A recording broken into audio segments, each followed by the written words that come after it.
Assalamualaikum warahmatullahi wabarakatuh. Salam idola, inovatif, disiplin, kolaboratif.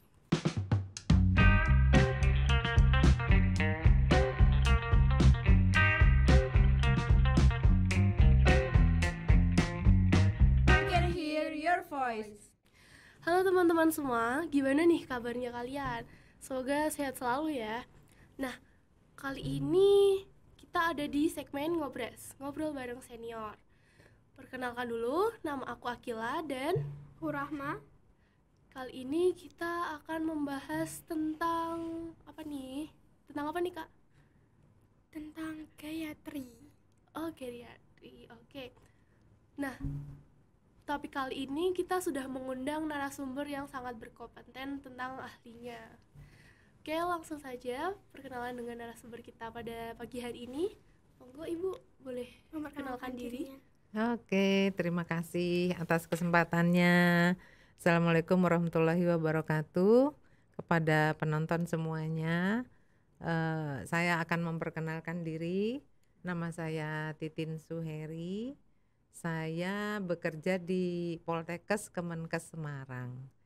Ada yang tahu nggak? Atau pernah dengar Poltekkes Kemenkes?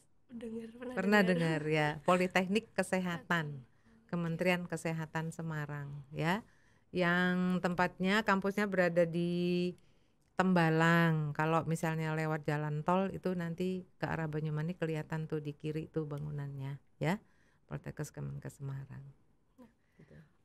Bu Titin ya? Ya. Oke, Bu Titin, boleh dong sharing-sharing tentang gimana sih pengalaman di Poltekkes?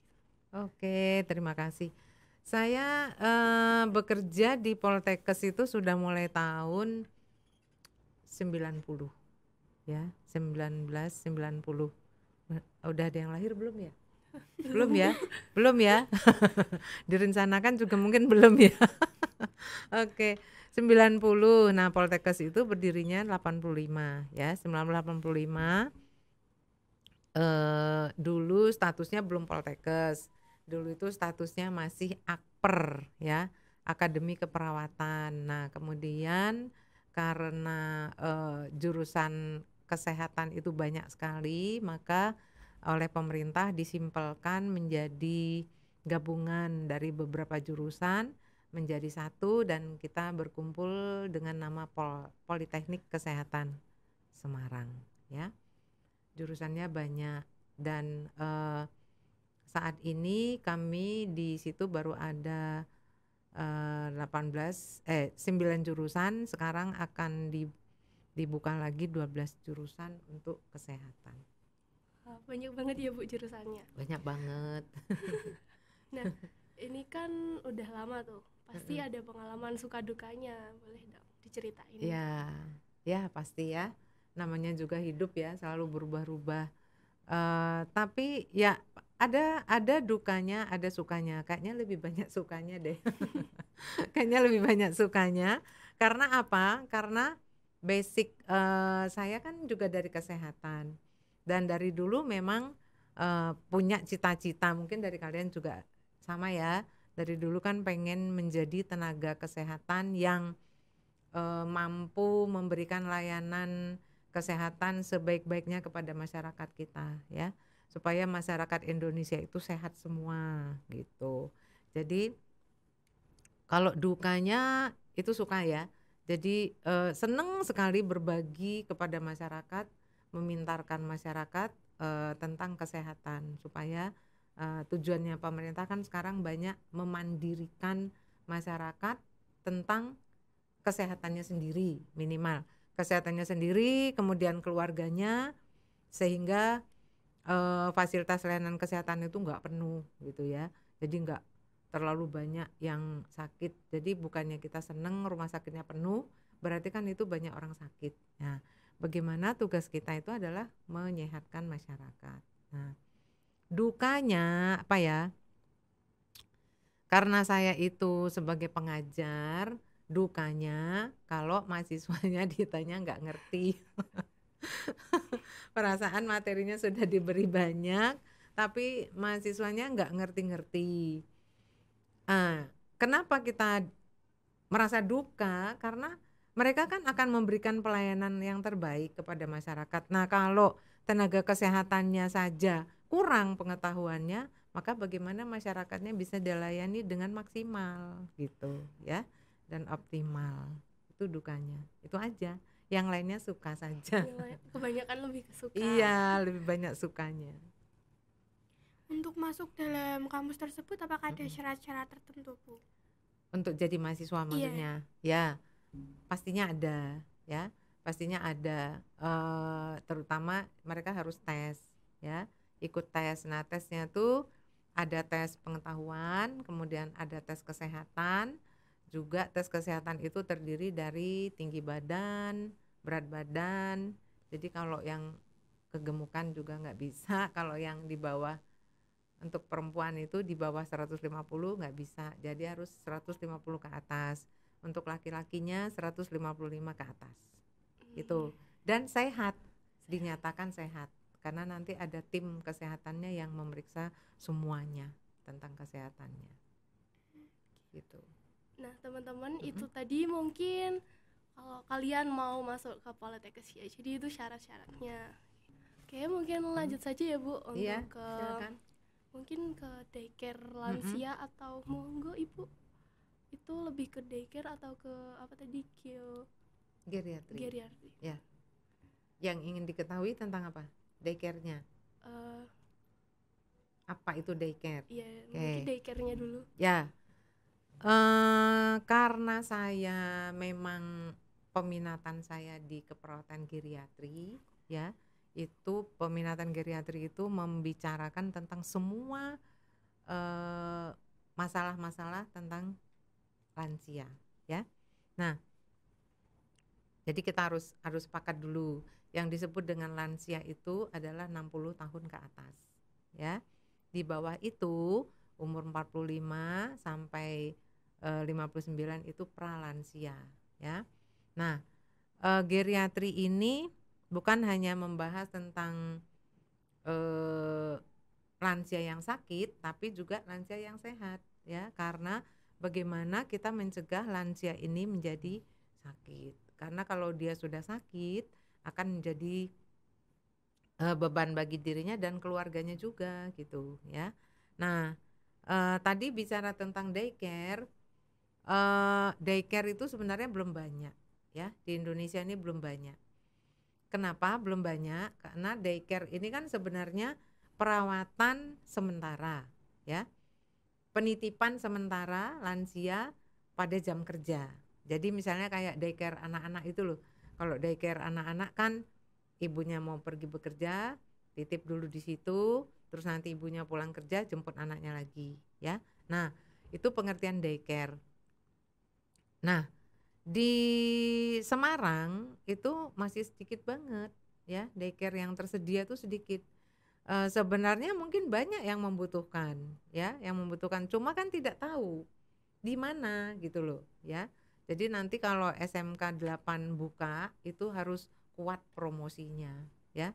Beritanya itu harus kuat supaya bisa dicari di, sekarang kan sudah banyak apa? Ada Medsos. IG, ya medsos ya. Menurut saya itu bagus sekali untuk pemasaran ya. Nah, daycare ini sebenarnya tadi saya katakan banyak yang membutuhkan tetapi tidak tahu ada di mana ya. Kebanyakan di kita ini kan panti, kita nggak menyebut panti jompo ya, karena itu sudah lama dihilangkan istilah jompo, karena konotasi jompo itu adalah orang yang tidak bisa apa-apa, itu jompo. Jadi mulai dari tahun berapa itu ya, kurang dari 2000 ya, saya tepatnya lupa. Itu kita sudah tidak menggunakan jompo, istilah jompo. Jadi kita menggunakannya lansia saja ya, panti lansia gitu. Bahkan sekarang dirubah lagi dari pemerintah namanya rumah pelayanan sosial lansia. Jadi nggak pakai panti.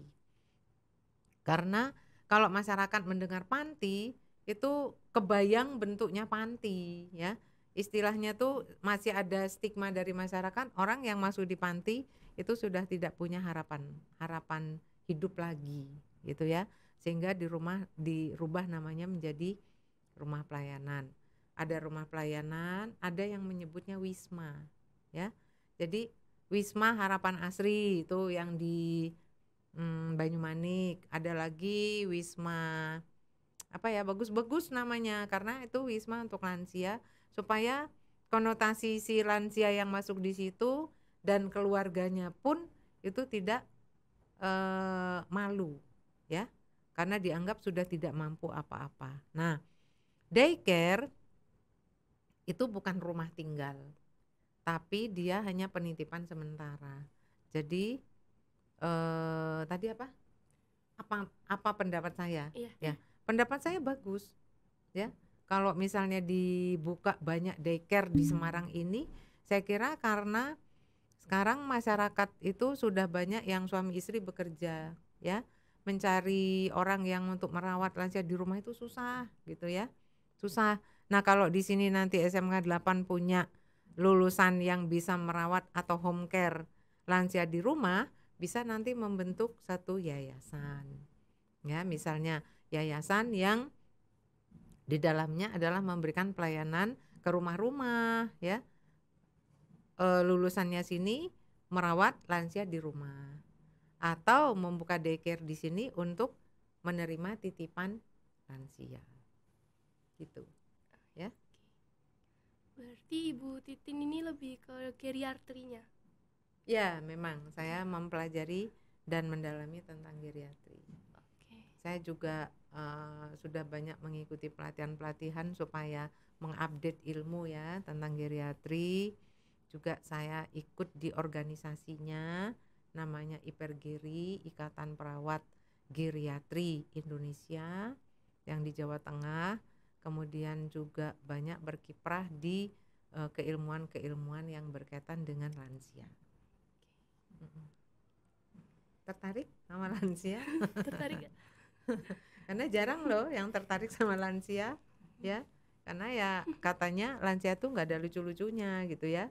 Kalau bayi kan lucu, ya kan, Gemesin. wangi, gemesin. Kalau lansia kan enggak, ya. Tapi pemerintah sekarang itu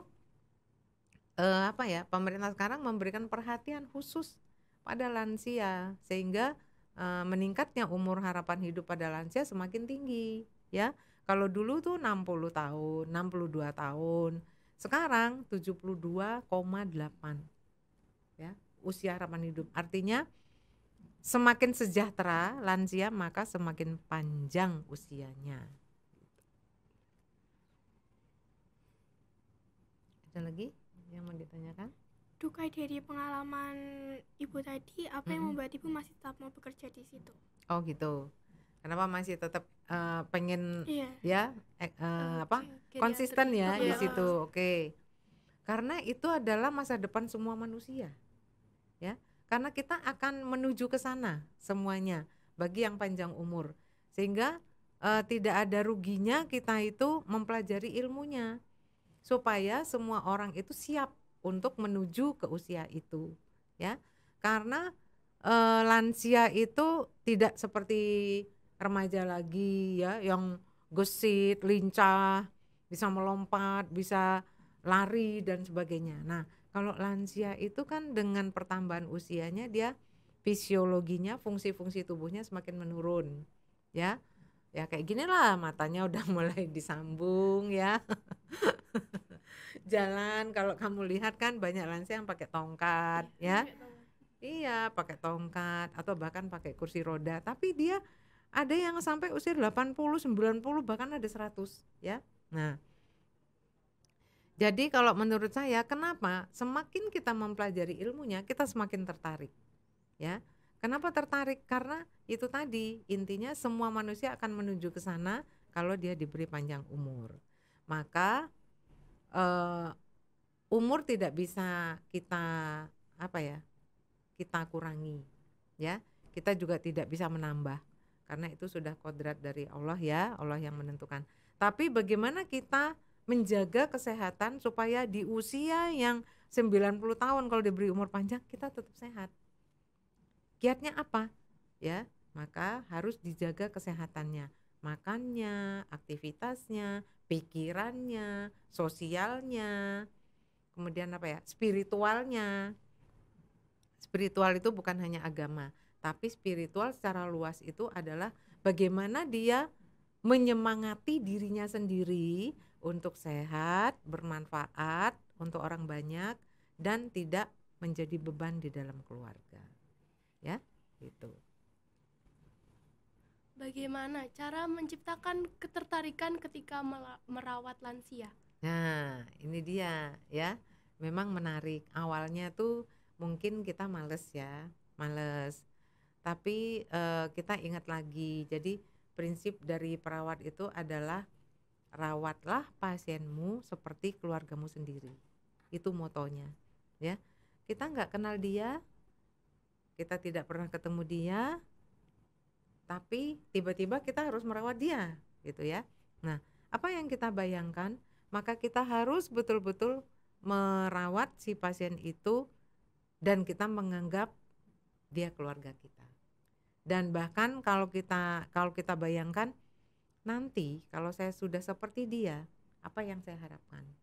Gitu ya. Apa yang saya harapkan dari orang-orang di sekitar kita? Pastikan kita ingin tetap diperhatikan, pastikan kita ingin tidak menjadi beban siapapun, pastikan kita ingin disayang ya sama anak cucu. Nah, ini yang kadang-kadang sering menjadi masalah pada usia lansia. Saya sering banyak mendapat TikTok ya, zaman sekarang itu ada video pendek mengenai lansia yang sedih, menangis menunggu anaknya yang nggak pernah ada kabarnya, ya kan? Mungkin kalian juga pernah kan? Ya, itu sebenarnya bukan kejadian bohong ya. Itu banyak sekali kejadian seperti itu sehingga itu yang menjadi beban pikiran lansia sehingga kondisinya semakin menurun. Nah, kenapa saya tertarik? Yaitu tadi karena ternyata kalau kita empati ya, harus menumbuhkan rasa empati kepada lansia karena kita membayangkan kalau diri kita seperti dia. Gitu. Menjawab nggak? Menjawab sekali. Oke, lanjut.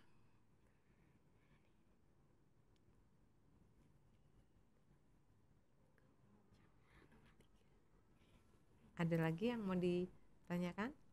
Ini katanya mau membuka di sini ya? Iya. Iya, membuka di sini. Sudah siap belum? Insya Allah Insya Allah siap. siap. Insya Allah siap. Nah, kan kita mau membuka tuh. Mungkin untuk sarana prasarana yang dibutuhkan untuk daycare di SMK 8. Oke, bagus sekali pertanyaannya. Jadi kalau misalnya kita ingin membuka suatu, ya anggaplah itu bisnis ya. Kan ini juga latihan entrepreneur ya, Iya. di sekolah sini. Sekaligus ladang untuk praktek ya, lahan untuk praktek. Bagaimana caranya kita merawat lansia. Nah, yang pertama kali harus ada itu adalah yang dipenuhi itu sarananya pemenuhan kebutuhan dasar. Ya, sebenarnya pemenuhan kebutuhan dasar itu apa? Untuk aktivitas ya, makan, minum, mandi, perawatan dirinya. Ya, jadi satu tempat itu berarti harus ada tempat tidurnya, harus ada tempat kamar mandinya, ada tempat ibadahnya bagi yang muslim ya.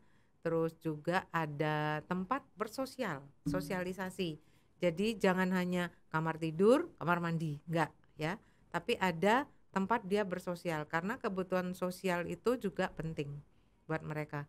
Kemudian ada hiburannya misalnya ada TV atau ada waktu dia mengisi waktu senggangnya karena kan mereka sudah tidak bisa aktivitas full seperti anak muda ya. Jadi dia lebih banyak di tempat, nanti dia membuat satu kerajinan tangan ya.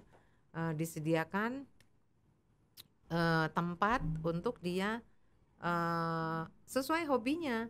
Kalau misalnya yang si nenek itu hobinya merajut, menyulam, maka bisa disediakan itu.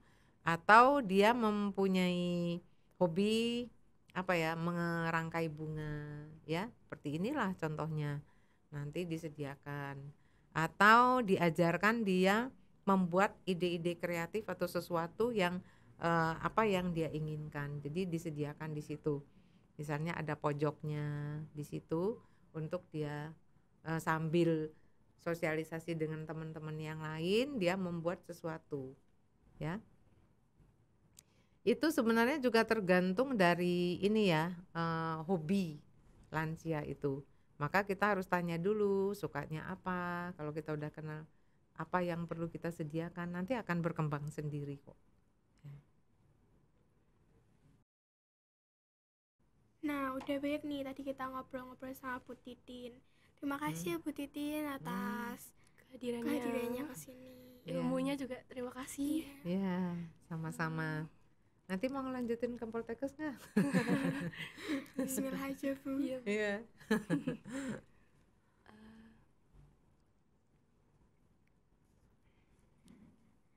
Ada lagi yang mau ditanyakan? Udah? Sudah cukup. Langsung. Oke.